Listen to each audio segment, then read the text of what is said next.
髪の毛にしてほしいの。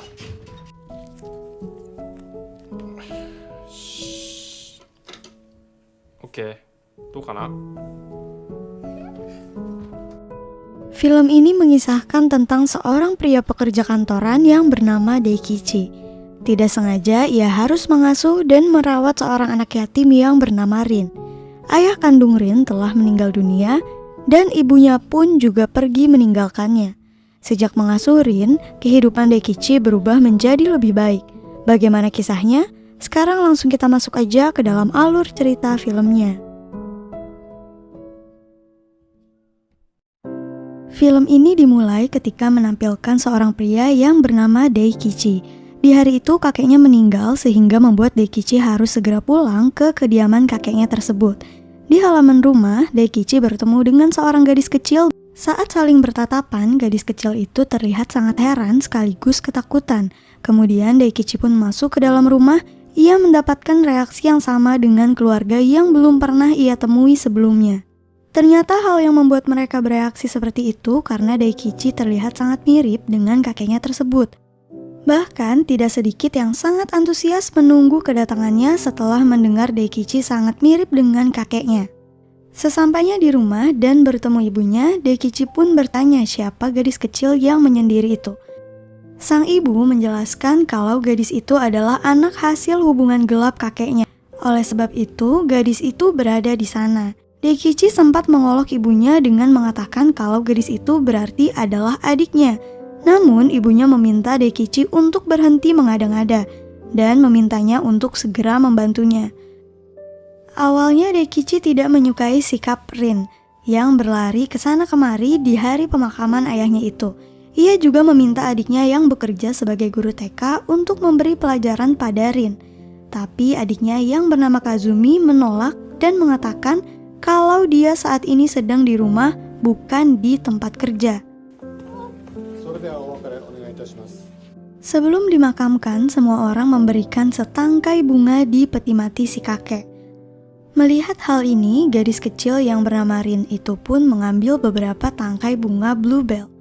Satu-satunya bunga yang disukai sang kakek pada saat masih hidup dulu.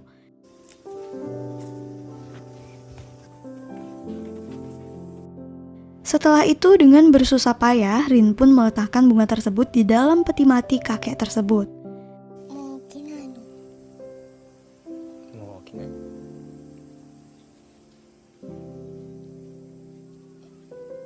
Setelah acara pemakaman selesai, semua orang berkumpul membahas banyak hal. Salah satunya dengan siapa anak itu akan tinggal karena mereka tidak tahu siapa ibu dari anak tersebut. Terlihat tidak ada satupun yang menawarkan diri dan mereka semua menolak untuk merawat anak tersebut. Mereka beralasan kalau semua orang sibuk, padahal bisa saja sedari awal mereka sudah tidak menyukainya. Bahkan mereka berpikir untuk mengirim anak tersebut ke panti asuhan. Melihat seluruh keluarganya yang berdebat, akhirnya tanpa pikir panjang, Daikichi pun mengatakan kalau ia yang akan merawat anak tersebut. Ia segera keluar dan menawarkan Rin untuk ikut bersamanya.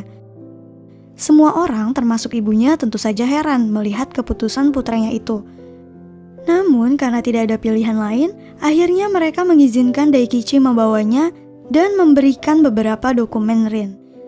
Ternyata setelah Daikichi membawa ke rumahnya, ia baru sadar kalau keputusan yang ia buat terlalu gegabah. Sebagai seorang pria single yang hidup sendirian, ia sadar kalau ia tidak punya keahlian dalam merawat anak. Sebelumnya ibunya sudah memperingatkan Daikichi kalau merawat anak bukanlah hal yang mudah. Namun Daikichi tetap memegang prinsipnya tersebut. Keesokan harinya Daikichi pun bangun dan mempersiapkan makanan untuk mereka berdua. Namun Rin merasa kalau makanan tersebut kurang dan memintanya lagi pada Daikichi. Ia pun memberikan semangkuk nasi pada Rin, namun ternyata Rin membuat onigiri sendiri dan membaginya dengan Daikichi. Walaupun masih baru, tapi terlihat kalau Rin sangat menyayangi pria itu.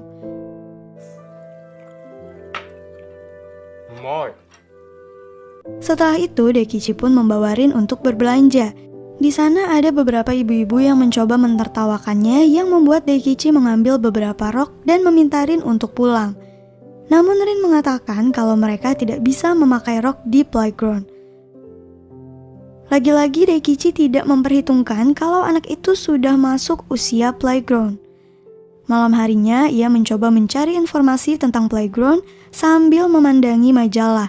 Namun fokusnya malah terganggu melihat majalah tersebut. Ia membayangkan dirinya sedang bersama gadis yang ada di majalah itu. Karena tidak kunjung menemukan rekomendasi, ia pun mencoba untuk bertanya pada adiknya. Awalnya Kazumi tidak mau ambil pusing dengan urusan mereka berdua. Namun keesokan harinya Kazumi pun memberikan 3 rekomendasi playground pada Daikichi. Daikichi pun memilih playground yang paling jauh karena di sini ia bisa menitipkan Rin selama 24 jam.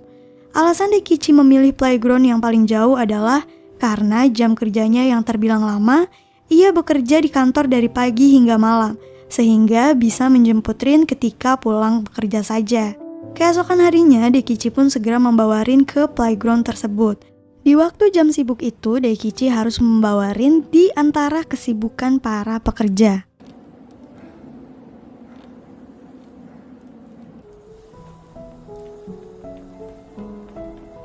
Ia mengantarnya ke sekolah hingga berlari.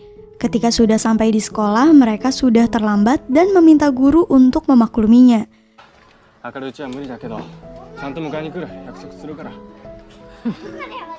Setelah itu, Daikichi pun kembali harus menggunakan transportasi umum yang jaraknya sangat jauh dari kantor.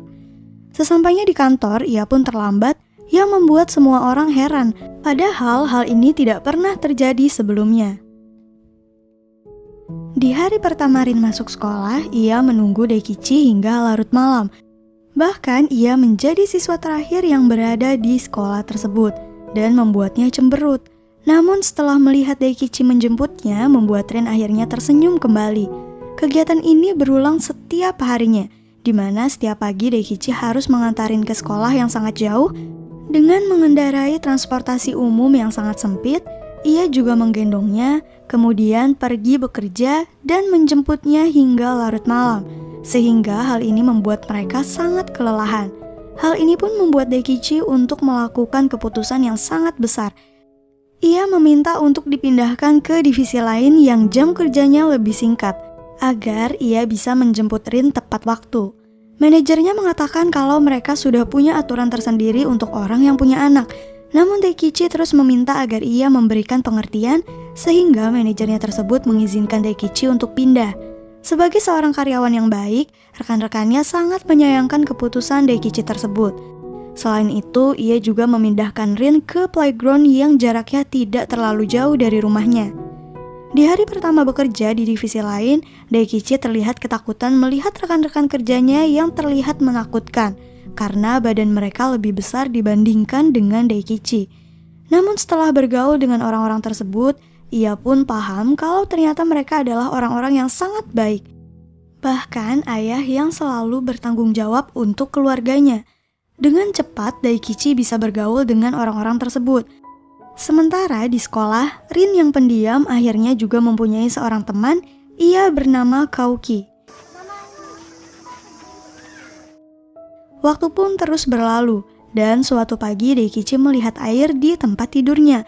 Awalnya ia mengira kalau itu adalah keringat.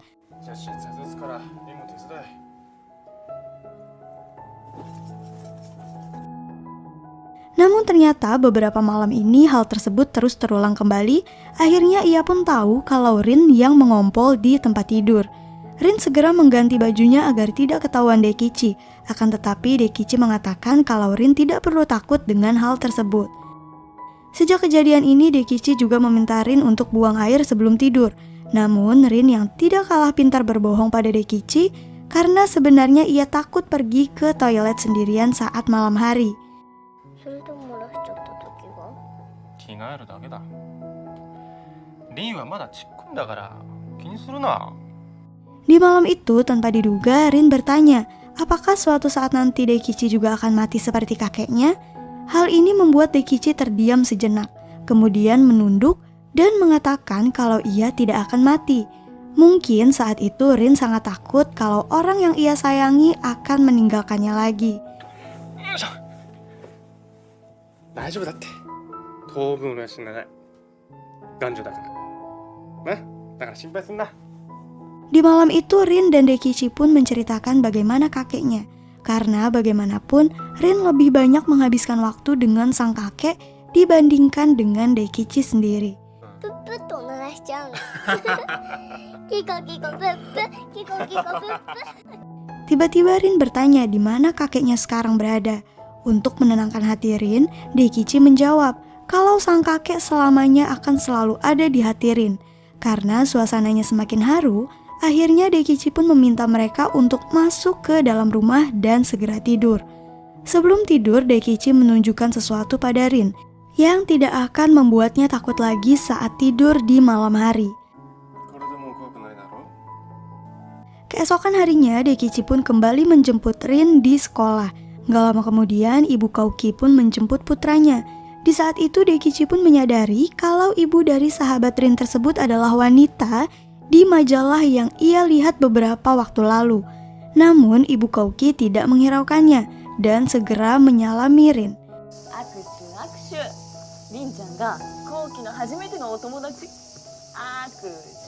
Di saat itu, ibunya Kauki pun akhirnya menyadari kalau badan Rin hangat dan ia sedang demam.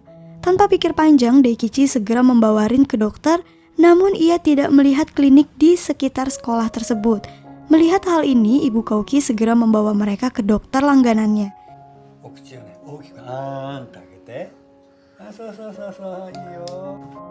Setelah semuanya terjadi, Daikichi sangat menyesali karena ia terlambat menyadari hal tersebut. Keesokan harinya, Kauki dan ibunya kembali mengunjungi Rin. Di sini terlihat kalau Daikichi sama sekali tidak paham bagaimana cara mengurus anak yang sedang demam. Ia memberikan Rin selimut, padahal Rin sedang panas. Melihat hal ini, ibu Kauki pun melepaskan selimut tersebut, kemudian memberikan obat sehingga badan Rin jauh lebih baik dibandingkan sebelumnya. Di sini Daikichi kembali mengatakan kalau ia bukan orang yang baik pada Rin, dan ia juga menjelaskan walau sebenarnya ia bukan ayah kandung Rin. Ibu Kauki menjelaskan dari sikap Rin padanya menunjukkan betapa Rin sangat mencintai dan menyayangi Daikichi seperti ayahnya sendiri. Setelah hari itu, mereka pun semakin akrab. Hampir setiap hari setelah pulang kerja dan menjemput Rin, mereka bermain bersama. Hingga suatu hari, tanpa diduga, paman Daikichi memintanya untuk datang ke rumah peninggalan kakeknya. Sesampainya di sana, sang paman pun mempertemukan Daikichi dengan wanita dari dinas sosial. Ia meminta Daikichi untuk menyerahkan anak tersebut pada mereka. Namun dengan apa yang mereka jalani bersama, Daikichi menolak permintaan pamannya itu. Di perjalanan, wanita itu terus saja mencoba mempengaruhi Daikichi untuk memberikan Rin pada mereka. Ia mengatakan merawat anak bukanlah hal yang mudah, dan suatu saat nanti saat anak itu tumbuh, ia juga akan melupakan semua kebaikan yang Daikichi lakukan. Mendengar hal ini pun Daikichi marah dan menghentikan mobilnya yang membuat wanita itu segera turun dari mobil tersebut. Sesampainya di rumah, Daikichi terlihat murung dan segera pergi keluar. Saat pulang, ia membawa alat fitness yang entah dari mana ia dapatkan. Saat olahraga, tiba-tiba Rin meminta Daikichi untuk mengikat rambutnya. Hingga Daikichi pun membuka obrolan di antara mereka. Ia bertanya pada Rin, apakah di rumah kakeknya ada komputer? Rin menjawab, ada, tapi lebih sering digunakan oleh pembantu kakeknya yang bernama Masako. Masako sangat kasar padanya hingga membuat Rin tidak suka pada wanita tersebut. Mendengar hal tersebut, Daikichi pun langsung terkejut karena dalam buku panduan ibu dan anak yang ibunya berikan, ibu Rin itu bernama Masako.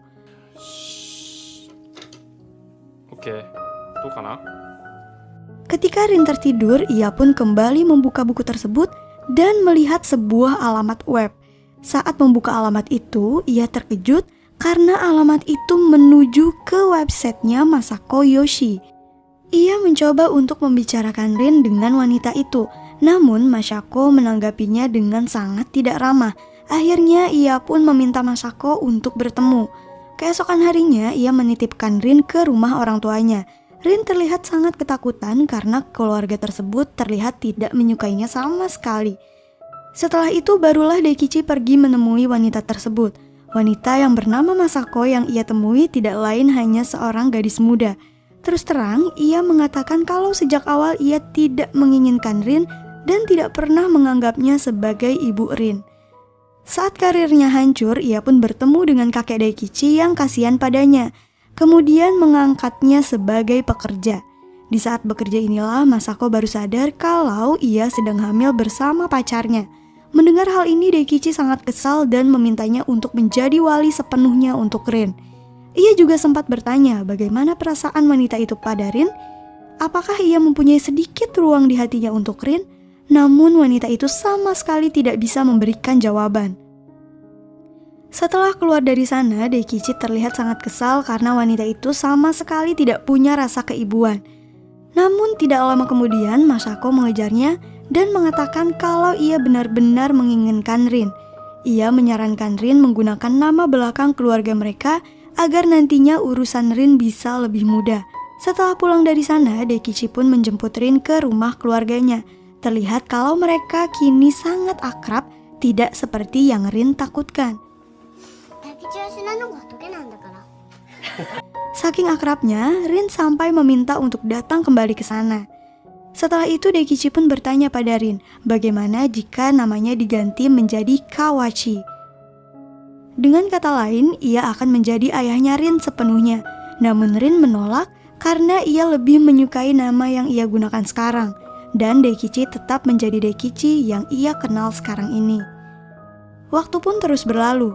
Suatu hari saat di sekolah, guru mereka meminta semua murid untuk menggambar ibunya dan ayah mereka. Namun beberapa lama kemudian terlihat meja Rin dan Kauki kosong. Dalam waktu singkat, Daikichi ditelepon pihak sekolah karena Rin dan Kauki yang kabur saat jam pelajaran. Hal ini pun membuat Daikichi panik.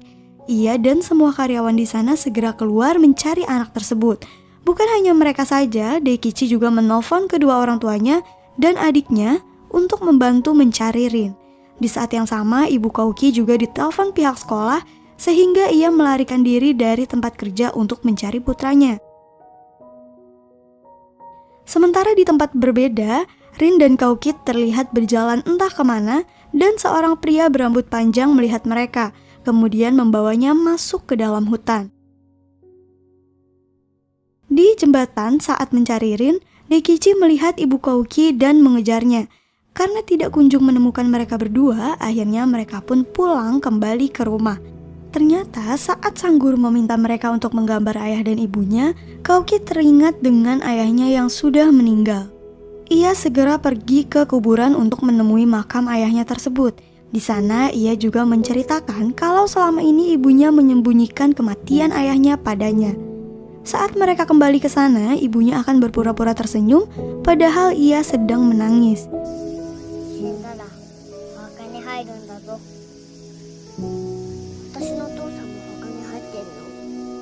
Mendengar hal ini pun membuat mereka berdua menjadi bersedih. Kauki menangis atas kematian ayahnya dan Rin menangis teringat dengan kakeknya yang selama ini merawatnya dengan baik.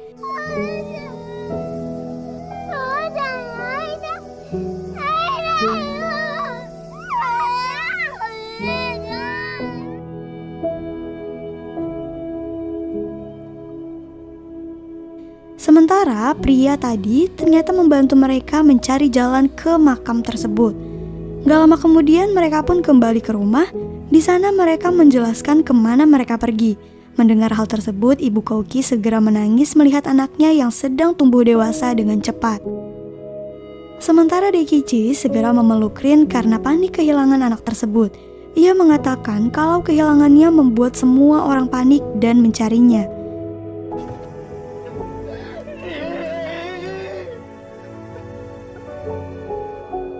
Pergi seharian membuat keduanya kelelahan dan tertidur. Disinilah ibu Kauki akhirnya menceritakan semua keluh kesah kakaknya. Setelah ayah Kauki meninggal, ia sering memarahi anaknya itu yang membuat Kauki hanya tertegun sepanjang hari dan tidak mengucapkan apa-apa. Saat pergi, ia tidak bisa bangun dan terlambat ke playground. Ia begitu sangat menyedihkan sehingga membuat Kauki marah padanya dan mencoba kabur darinya. Ia juga seringkali memarahi Kauki karena hal sepele. Namun bagaimanapun, Kauki tidak punya orang lain selain dirinya. Mendengar hal ini, Daikichi pun kembali menimpali kalau ia sangat takut saat mendengar Rin kabur, bahkan membuat lututnya gemetaran. Ia merasa setelah menjadi orang tua, ia akan menjadi lebih tegar, namun faktanya semakin banyak hal yang ia takuti. じゃ無理だって改めて思った。いくら気合い入れたって一人じゃそんなに強くなれないし。 Di scene selanjutnya menampilkan anak-anak yang sedang melakukan pertunjukan. Peran yang Rin mainkan sama sekali tidak diketahui Daikichi sebelumnya karena Rin meminta Kazumi dan kedua orang tuanya untuk menyembunyikan hal tersebut dari Daikichi saat ia berlatih di rumah mereka. Akan tetapi di pertunjukan ini, Rin dan semua anak dapat memainkan perannya dengan baik.